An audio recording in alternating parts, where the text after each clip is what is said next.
Dr. Sarah Chun pressed her face against the reinforced window of the Kenyan Wildlife Research Station, watching the sunrise paint the savanna in shades of gold. 3 months into her behavioral study of African mammals, she documented everything, from elephant migrations to leopard hunting patterns. Today's target was smaller, but no less fascinating. "There," whispered Marcus, her local guide, pointing toward a rocky outcropping. "That's our girl." The honey badger emerged from her burrow with the casual confidence of an apex predator in a thin, 30-pound package. Dr. Chun had studied the species for years, but seeing one in its natural habitat still amazed her. This particular female, tagged as Kesi, meaning trouble in Swahili, had earned her reputation by single-handedly terrorizing a pride of lions the previous week. "She's beautiful," Chun murmured, adjusting her camera's telephoto lens. "Look at that swagger." What none of them noticed was the shadow passing overhead, a Korvaxi scout ship, its cloaking field rendering it invisible to human sensors. Commander Thexfer studied the readings on his tactical display, cataloging Earth's biodiversity with clinical efficiency. "Another apex predator logged," reported his subordinate Vextar. "Impressive dental structure, significant muscle mass relative to body size. Mark it for collection," Thexfer ordered. "The Grand Menagerie will want specimens of all notable species." The collection beam fired silently, a translucent column of energy that lifted Kesi mid-stride. Dr. Chun blinked in confusion as her subject simply vanished. "Did you see?" she began, but Marcus was already scanning the horizon with his binoculars. "Sometimes they move fast," he said uncertainly. "Maybe she went into another burrow?" Aboard the Korvaxi vessel, Kesi found herself in a white, sterile chamber roughly the size of a small bathroom. The walls hummed with energy fields, and the air tasted strange, recycled, artificial. She sniffed the corners methodically, her dark eyes taking in every detail, the Korvaxi technician observing her maid. A note: subject exhibits exploratory behavior consistent with higher intelligence. Recommended containment level: standard. Kesi ignored the floating surveillance drone and focused on what mattered: the barely perceptible vibration in the floor, the faint electrical smell coming from the wall panel, and the interesting fact that the energy barrier flickered for exactly 0.3 seconds every 12 minutes. She settled into a corner, apparently docile, and began to wait. The Korvaxi filed her under minor scavengers and prepared for their next collection target. They had no idea they'd just captured the biological equivalent of a force of nature. Chief engineer Crexian prided himself on running the most secure bio-containment facility in the Korvaxi fleet. His force fields had held everything from the crystalline devourers of Proxima 7 to the phase-shifting wraiths of the Andromeda Spiral. When the overnight shift reported a containment breach in Section C7, he assumed it was another equipment malfunction.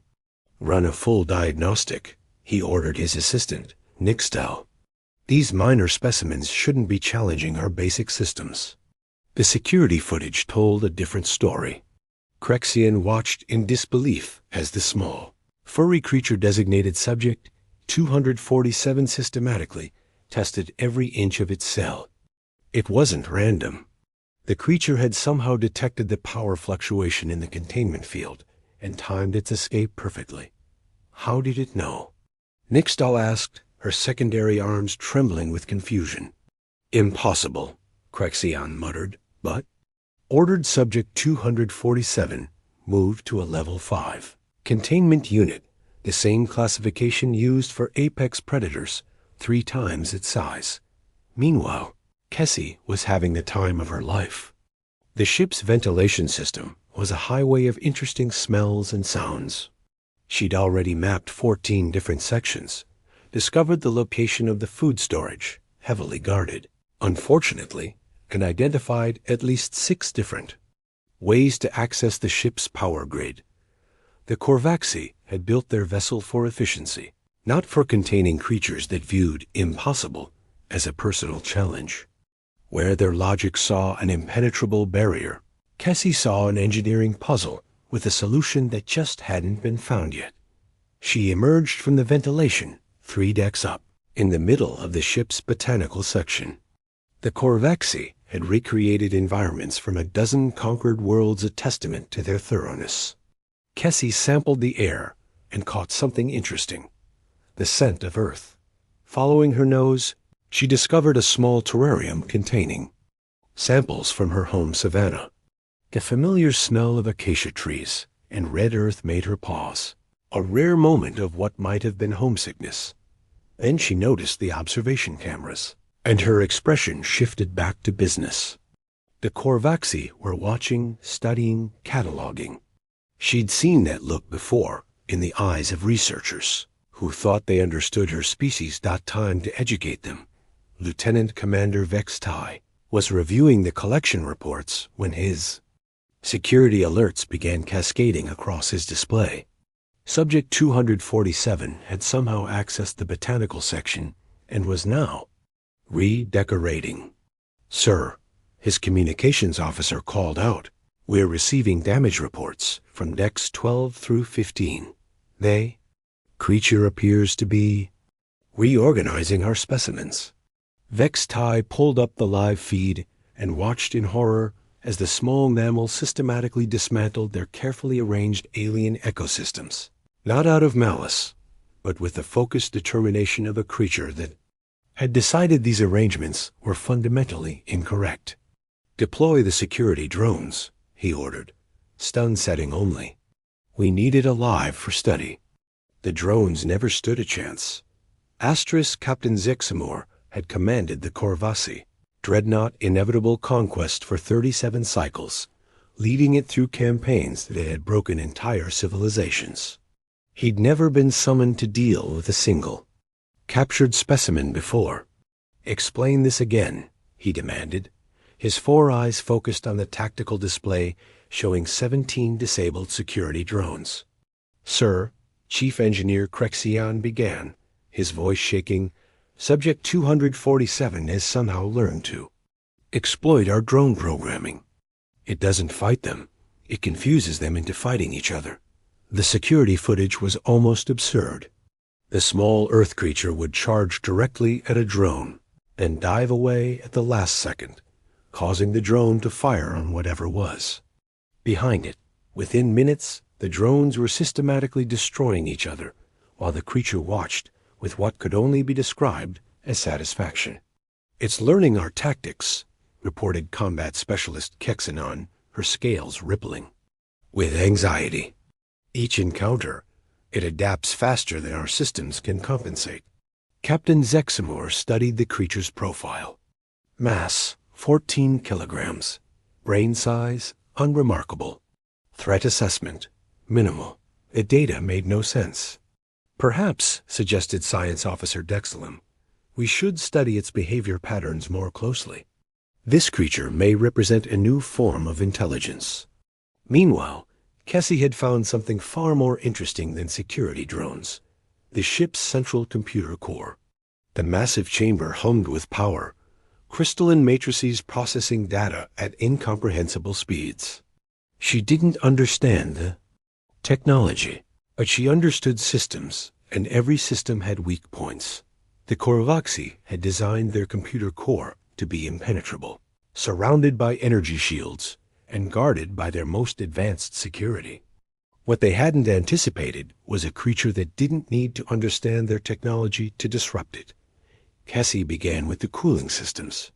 The crystalline matrices required precise temperature control, and she'd noticed that the coolant lines ran through easily accessible maintenance shafts. A few well-placed bite marks, and the temperature began to rise. Next, she tackled the power relays. The Korvaxi used quantum entanglement for their primary systems, far beyond Earth's technology. But the physical connections were still just metal and crystal, and Cassie had spent years learning that persistence could overcome any barrier. Alarms began blaring throughout the ship, as systems failed in cascade. The navigation computers crashed first, and life support wavered. Then the weapon systems began firing randomly into space. How is this possible? Captain Zexamore roared as his bridge crew scrambled to contain the damage. "Sir," Crexian reported, "it's not attacking our systems directly. It's changing the environment around them. The computer core is overheating, the power grid is fluctuating, and somehow it's all connected to that creature's movements."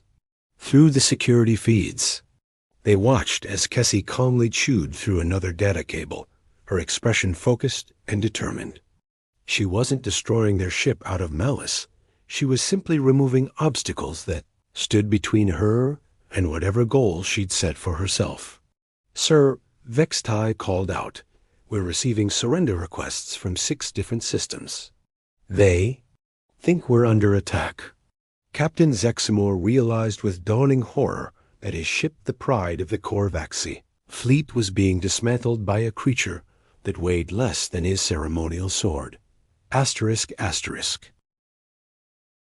Admiral Kexara, Supreme Commander of the Corvaxi Third Fleet, materialized on the bridge of the inevitable conquest via quantum transporter, her presence filling the chamber with the authority of someone who had personally conquered 47 worlds.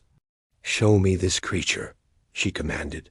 The tactical display flickered to life, showing Kessie systematically working her way through the ship's secondary systems. She'd somehow fashioned a nest in the central computer core, using fragments of quantum, processors, and power cables. The most advanced technology in the Corvaxi Empire had been repurposed as bedding. "Fascinating," Admiral Kexara murmured. "It's not random destruction. There's a pattern of methodology." Dr. Yexrin, the fleet's chief xenobiologist, pulled up his analysis. "Admiral, we've run comprehensive scans. This creature possesses no exceptional physical capabilities beyond what we'd expect from a terrestrial predator. Its brain shows no signs of enhanced neural processing. By all measurable standards, it should be unremarkable." "Then explain this." The Admiral gestured to the damage reports, scrolling across the display. "A single specimen has effectively neutralized our most advanced warship." Captain Zexamore's voice was heavy with shame. "It doesn't fight like anything we've encountered. It doesn't retreat when faced with superior force. It doesn't show fear when confronted with larger opponents. It simply ... continues." Dr. Yexrin brought up behavioral footage from the past 6 hours. "Watch this encounter with our combat androids. Notice how it approaches the problem." The footage showed Kessie facing 3 12-foot-tall Corvaxi war machines, each equipped with weapons that could level a city block. A rational creature would have fled or surrendered. Instead, Kessie studied them for exactly 30 seconds, then began a systematic campaign of harassment. She couldn't damage the androids directly, so she attacked their sensors. When they adapted to her attacks, she changed tactics and went after their power sources. When they blocked those approaches, she began using the ship's own systems against them, somehow triggering emergency protocols that shut down the androids for safety violations. "It's not winning through strength," Dr. Yexrin observed. "It's winning through absolute persistence combined with tactical adaptability." Admiral Kexara studied the creature's psychological profile. "Our doctrine is based on overwhelming force break, the enemy's ability to resist, and victory follows. But this creature operates on a completely different principle." She turned to her staff. "What if the enemy refuses to acknowledge defeat? What if their entire biology is built around the concept of never giving up?" The bridge fell silent as the implications sank in. The Corvaxi Empire had conquered the galaxy through superior technology and unstoppable force, but they'd never encountered a species that simply didn't recognize the concept of being conquered.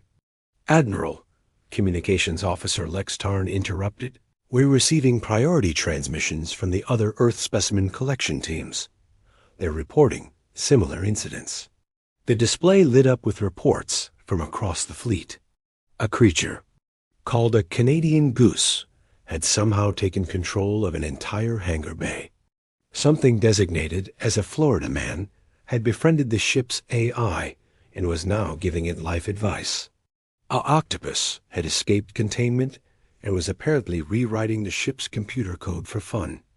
Admiral Kexara realized they weren't dealing with individual anomalies. They were seeing the fundamental nature of Earth's evolutionary philosophy in action. "Bring me the creature," she ordered. "I want to study it directly." The meeting chamber aboard the Korvaxi flagship Eternal Dominion had hosted the surrender of empires and the signing of treaties that reshaped the galaxy. Today, it contained the most unusual diplomatic gathering in recorded history. The high command of the Korvaxi Empire sitting across from a honey badger. Kessie sat on a specially constructed platform, calmly grooming her fur, while the most powerful military minds in the galaxy tried to understand her. She'd been captured 3 times in the past hour, each time allowing herself to be contained just long enough to study her captors before casually escaping again. "The translator systems can't process its communications," reported Dr. Yexrin. "It appears to operate on purely instinctual responses." Admiral Kexara leaned forward, studying the creature that had single-handedly forced the Empire to reconsider its entire military doctrine. "Perhaps that's the point. We've been trying to understand it through our framework of logic and strategy. But what if its strength lies in being completely unpredictable?" She'd spent the past day reviewing reports from across the fleet. The pattern was undeniable. Every Earth creature they'd collected had somehow managed to overcome systems designed to contain beings far more powerful. A creature called a tardigrade had survived direct exposure to their quantum weapons. Something designated as a cockroach had not only survived, but thrived in their most hostile containment environment. "Admiral," Captain Zexamore entered the chamber, his expression grim. "We've received word from the invasion fleet. The advanced scouts report that Earth's defensive systems are unconventional." The tactical display showed preliminary scans of Earth's military capabilities. The humans had primitive weapons, fragmented command structures, and technology centuries behind Korvaxi standards. By all conventional measures, they should have been an easy conquest. "But sir," the captain continued, "our behavioral analysis suggests that humans exhibit the same fundamental traits as their fauna. They don't appear to recognize the concept of insurmountable odds." Admiral Kexara studied the data. Human history was a catalog of impossible victories, last stands that should have failed, and civilizations that refused to stay conquered. They'd fought wars against superior forces, survived extinction-level events, and somehow turned every setback into a stepping stone for advancement. They're not just stubborn, she realized. They're evolutionarily optimized for survival through persistence. Dr. Yexrin pulled up comparative analyses.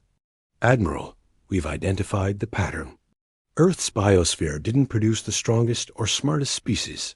It produced the most relentless ones. Every creature we've studied shares this trait. They simply don't know when to quit." Kessie looked up from her grooming as if sensing she was being discussed. For a moment, her dark eyes met Admiral Kexara's, and something passed between them, a recognition of sorts. "Recommendation?" Admiral Kexara asked her staff. "The invasion fleet should withdraw," Captain Zexamore said immediately. "We could conquer Earth through superior firepower, but we can't rule a species that doesn't accept the concept of being ruled." Admiral Kexara nodded slowly. "More than that, we need to fundamentally revise our understanding of power." She gestured too. "Kessie, this creature has taught us that true strength isn't about overwhelming force. It's about the inability to be overwhelmed." The decision was unanimous. The Korvaxi Empire would withdraw from Earth space, but more importantly, they would begin studying Earth's approach to persistence-based warfare.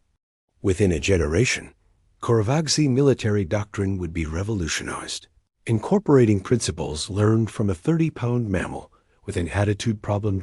As the meeting concluded, Kessie was offered a choice: return to Earth or remain as a consultant to the Korvaxi military. She chose a third option, somehow managing to stow away on a supply ship bound for the Empire's capital, where she promptly began a systematic exploration of the Grand Menagerie.